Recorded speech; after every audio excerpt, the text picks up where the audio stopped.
MRS Music presents। बोल बोल देवघर वाले बाबा की शादी करा दी मुसकना से। Music DJ Kanchan Raj, DJ Kanchan Raj. शादी करा दी मुसकना से।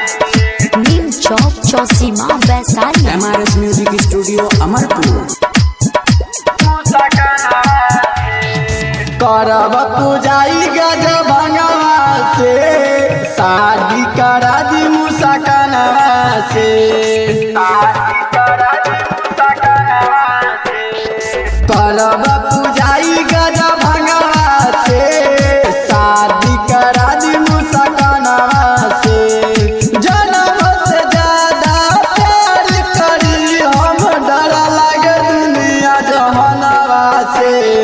करब पूजाई गज भंगवा से, शादी करा दी मुसकना से। शादी करा दी म्यूजिक डायरेक्टर कंचन राज। नीम चौक चौसीमा वैशाली।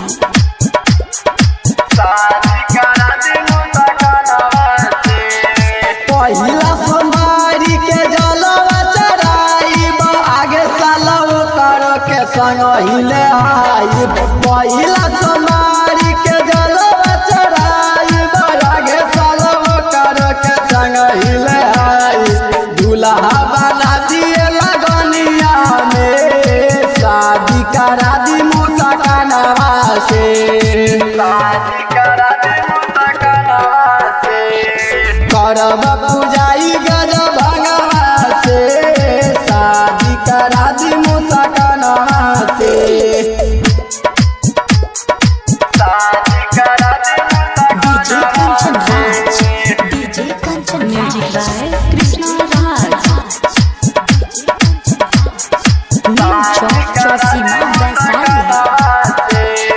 दिलावा के बात दिले असग बताई, कवन उपाय बाबा रउए लगाई।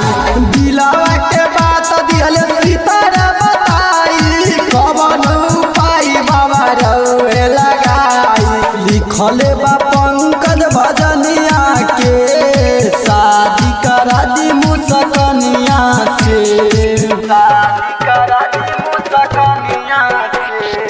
करब पूजाई गज भंगवा से, शादी करा दी मुसकना से। MRS music studio Amarpur.